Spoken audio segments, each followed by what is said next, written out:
Good morning, Leo, and welcome to my channel. This is the Oracle of Zoraya Utlanaya, and today I'll be doing a reading for you for the week of June the 2nd to the 8th, right? Yes, 2024. And also I'm including the new moon in Gemini that is occurring on the 6th, okay? So I've already cut your decks and I've shuffled them all 7 times each, utilizing the numerology of the date June the 2nd, 2024. So let's dive right in. All right. We are starting off with the Lovers. So the Lovers is a card that signifies Gemini. So perhaps this new moon in Gemini is a perfect time for you to plant some seeds, maybe. So I don't usually focus on love. I usually focus on personal development, but I will mention it when it comes up. So maybe you want to manifest a relationship in your life. So maybe this is a perfect opportunity for you to utilize this new moon in Gemini to plant some seeds and to open yourself up to some love coming in for you. Now, my normal, there's a lot of different interpretations for the Lovers. One can be that you're at a crossroads perhaps, and that you need to make a decision on which path you want to take forward.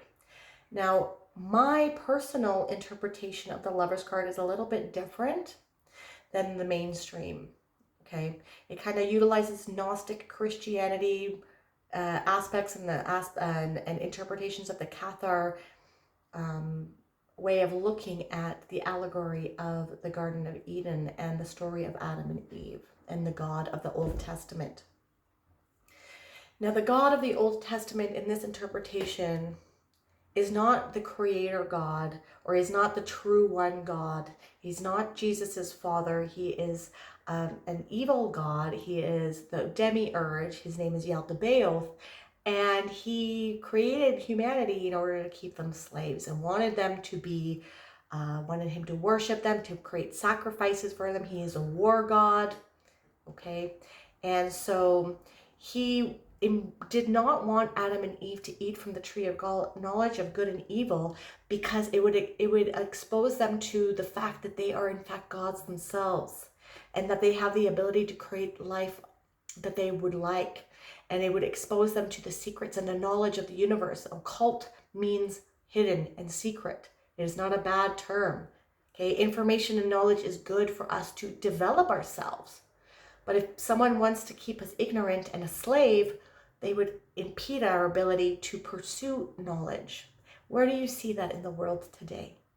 In a lot of the top-down authoritarian structures that would like to keep us ignorant, and they bombard us with propaganda, and a lot of censorship is now being imposed on social media and in the news in the guise of hate speech and whatnot, okay? So to me, the Lovers indicate pursuit of knowledge and setting yourself free to be more independent and to become self-reliant and to be responsible for yourself. Okay, let's get some more cards here. Yeah, then we have the Hanged Man. So another card of pursuing knowledge. This card is about Odin. So a lot of allegorical and religious overtones here. So this could be about spirituality, because Odin hung himself on the world tree as a sacrifice to himself.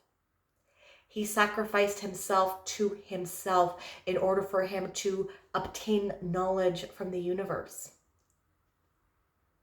And like more tree symbolism here. The tree of Yggdrasil, the world tree, which he hung himself on, and the tree of knowledge of good and evil in this card. Odin also sacrificed his one eye to the well of Mimir. Mimir is the first giant, the first being, in order to obtain the runes. Now, the runes were an alphabet, but they were also used in divination, like tarot cards are, and also in magical practices called Save. He sacrificed himself to himself in order to obtain knowledge.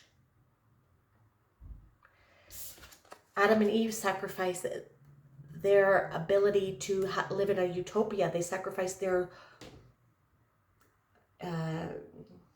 what's it called? Immortality for mortality, but for them to gain knowledge. Okay?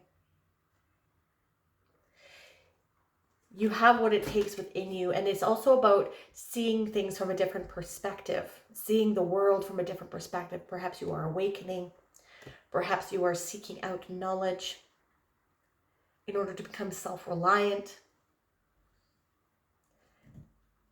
and you are looking at things differently because there's lots of knowledge and information in things that perhaps you did not know.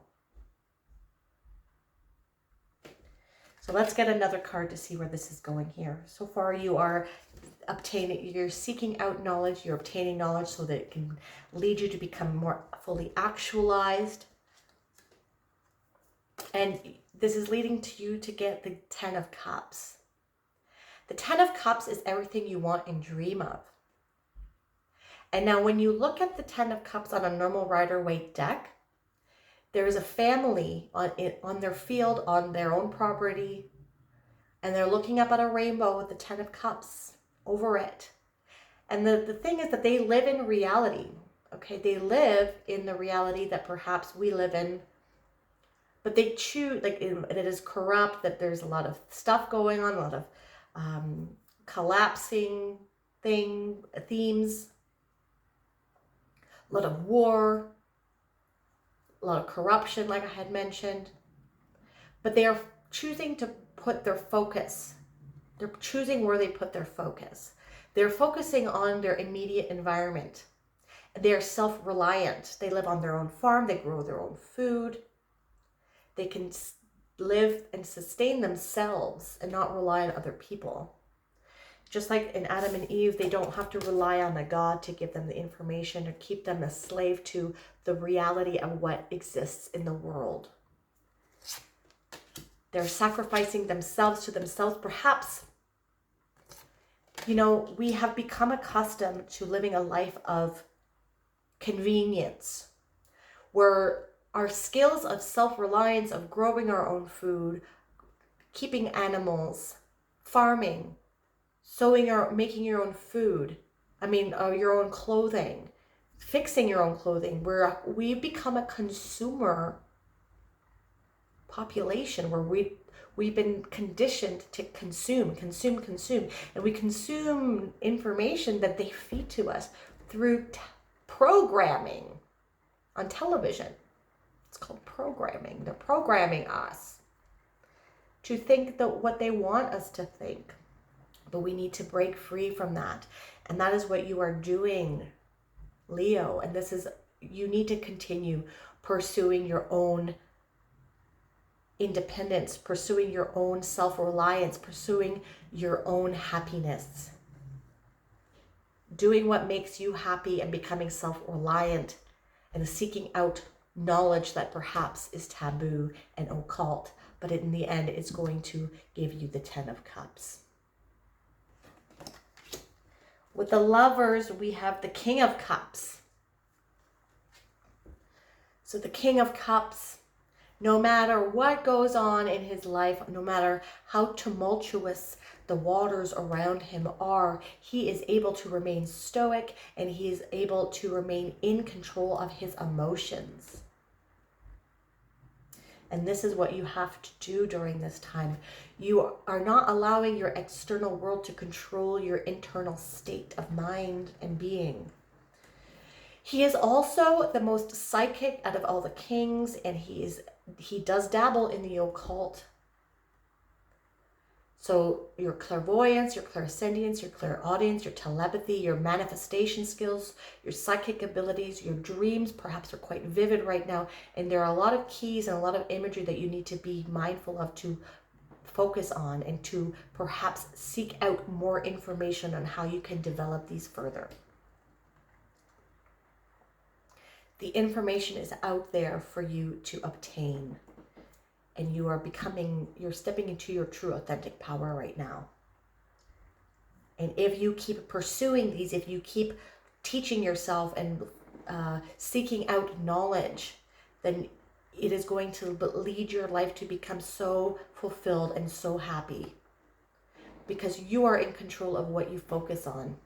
And despite the collapsing that is going on in the outside world, you are able to maintain your composure because you are focusing on what you can build in the here and now. With the Hangman, we have the 5 of coins. Yes, you have to focus on your strengths. Do not focus on your weaknesses, and do not call attention to your weaknesses or your weaknesses. You need to focus on your strengths. On the normal Rider-Waite deck, the 5 of coins, it illustrates 2 people that have leprosy, that are walking in the snow, barefoot. Sanctuaries on the other side, and one of them has bells over their neck that ring whenever they walk and move to warn people that someone with leprosy is coming and to stay away from them. So he's calling attention to his weaknesses, and this is not what you need to do. Perhaps you have been feeling left out in the cold by the world, or by opportunities that have missed you by. Focus on your strengths. Focus on what you're good at. And like I said, your occult knowledge is increasing, and you're being called to pursue this area of knowing. It is calling for you to tap into these emotional aspects of yourself. Tap into your emotions and make them work for you.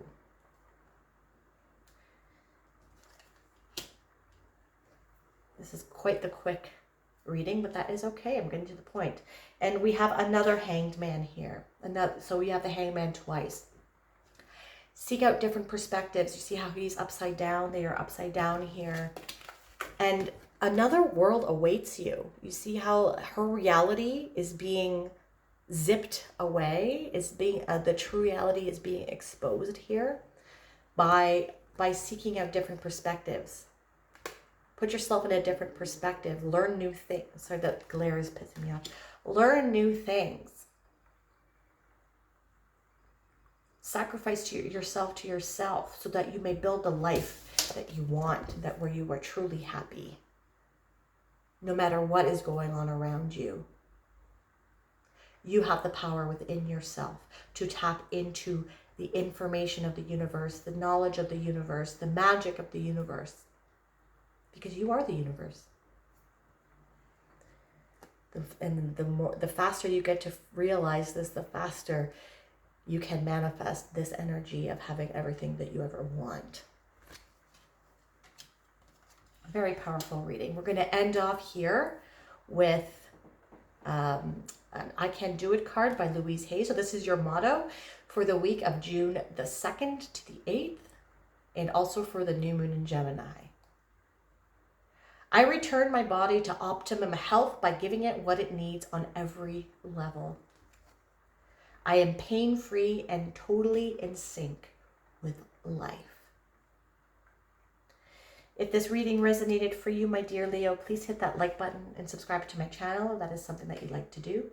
You can also hit that bell notification to let you know when I release new videos. And if you want a more holistic approach as to what is going on with your week and also with the new moon in Gemini, not only check out your sun sign, but also your moon, your rising, and your Venus. I'm truly grateful for the energy you've brought me here today. Thank you so much for watching. I hope you have a wonderful week and a new moon in Gemini. Take care.